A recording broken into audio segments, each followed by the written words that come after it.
अस्सलाम वालेकुम जी। सबसे पहले मैं आप लोगों का बहुत ज़्यादा शुक्रिया अदा करना चाहती हूँ, जिस तरह कमेंट्स में आप मेरी हौसला अफजाई करते हैं और मेरी रेसिपीज़ को पसंद करते हैं। आज मैं बनाने लगी हूँ हर घर में रमज़ान में बनने वाले आलू वाले पकौड़े, बहुत ही टेस्टी और बहुत ही डिफरेंट तरीके के साथ इसकी रेसिपी मैं आपके साथ शेयर करूँगी। और इस दुआ के साथ इसको बनाना शुरू करते हैं कि जहाँ रहें हंसते रहें और हंसाते रहें। तो चलिए इसे बनाना स्टार्ट करते हैं। मज़ेदार से आलू वाले पकौड़े जो तकरीबन हर घर में रमज़ान में बनते हैं और वैसे भी ये बहुत पसंद किए जाते हैं। इसके लिए सबसे पहले मैं ले लूँगी बेसन, और यहाँ पे 4 टेबल स्पून भर के मैं बेसन के ले लूँगी।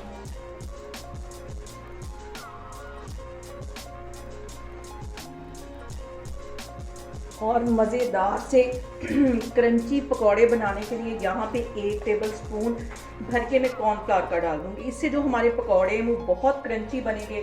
और इसके साथ ही मैं कुछ मसाले ऐड कर दूँगी। बहुत ही मज़े के इस तरह ये पकौड़े बनते हैं। इसको मैं आप कॉर्नफ्लावर डालें तो बहुत टेस्टी बनते हैं। आधा टीस्पून इसके अंदर मैं गरम मसाला डाल दूँगी और 1 टीस्पून भर के यहाँ पे मैं ज़ीरे का डाल दूँगी। ज़ीरा और सूखा धनिया इन पकौड़ों में बहुत मज़े का लगता है। 1 टीस्पून भर के यहाँ पे मैं कुटा हुआ सूखा धनिया डाल दूँगी। और इसके साथ ही 1 टीस्पून भर के मैं नमक का डाल दूँगी, क्योंकि ज़्यादा नमक मुझे पसंद नहीं, इसलिए मैं अपने टेस्ट के मुताबिक डालने लगी हूँ। आप अपने टेस्ट के मुताबिक कम या ज़्यादा कर सकते हैं। इसके साथ ही 1 टेबल स्पून के करीब मैंने सब्ज़ धनिया बिल्कुल बारीक काट दिया था, ये इसमें चला जाएगा। 2 सब्ज़ मिर्चें बिल्कुल बारीक काटी हुई हैं, ये इसमें चली जाएंगी। ये आलू वाले पकौड़ों में बहुत मज़े की लगती हैं।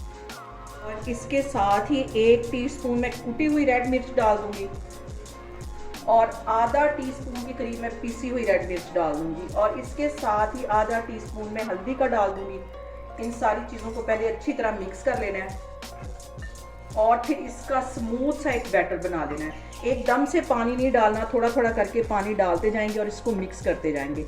और अभी मैंने इसके अंदर बेकिंग सोडा नहीं डाला, वो बिल्कुल एंड में डालना है। इसको मिक्स कर लेना अच्छी तरह। जब ये मिक्स कर लूँगी अच्छी तरह, स्मूथ सा इसका पेस्ट बन जाएगा, तो फिर इसके अंदर मैं बेकिंग सोडा डालूँगी।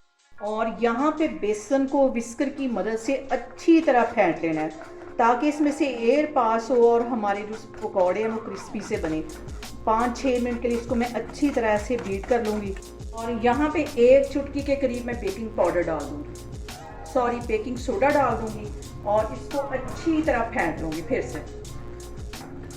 यहाँ पे देखें जी, बेसन को मैंने तकरीबन 5 से 7 मिनट के लिए अच्छी तरह बीट कर लिया है। आलू मैंने छील के स्लाइस में काट दिए हैं। ऑयल मैंने गर्म होने के लिए रख दिया है। तो अब इसको फ्राई करते हैं, तो फिर मैं आपको दिखाती हूँ। ऑयल यहाँ पे हमारा गर्म हो गया है। ऑयल जो है वो अच्छा खासा गर्म होना चाहिए।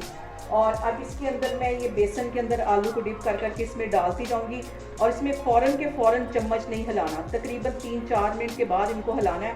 फ़ौरन अगर हम इसको हिलाएंगे तो इसका जो सारी ऊपर मैरिनेशन है बेसन की, वो उतर जाएगी।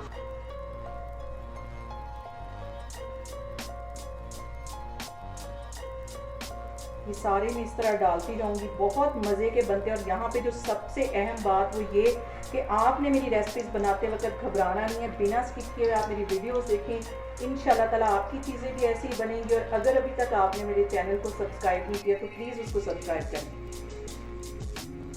ये सारे मैं इस तरह डालती रहूँगी और 3-4 मिनट के लिए वेट करूँगी। फिर इसकी मैं साइड चेंज करूँगी, तो फिर मैं आपको दिखाती हूँ। यहाँ पे देखें जी, पकौड़ों को फ्राई होते तकरीबन 3 से 4 मिनट हो गए। अब मैं इसकी साइड चेंज करूँगी। और ये देखिए, इसकी ज़रा भी मैरिनेशन नहीं उतरी। अगर हम फ़ौरन के फ़ौरन इसमें चम्मच हिलाते रहते तो सारी इसकी मैरिनेशन उतर जानी थी। अब ये वाली जो साइड है इसको भी 3-4 मिनट के लिए मैं फ्राई होने दूँगी और हमारे क्रिस्पी से जो पकौड़े हैं वो तैयार हो जाएंगे। सबकी मैं साइड इस तरह चेंज कर लूँगी।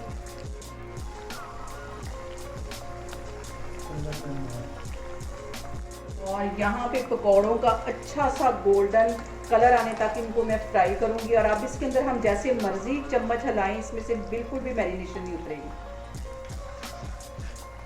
1-2 मिनट के लिए इसको मैं मज़ीद इसी तरह फ्राई करती हूँ। इनको मैं बाहर निकालती हूँ, बाकी के भी मैं इसी तरह फ्राई करती जाती हूँ।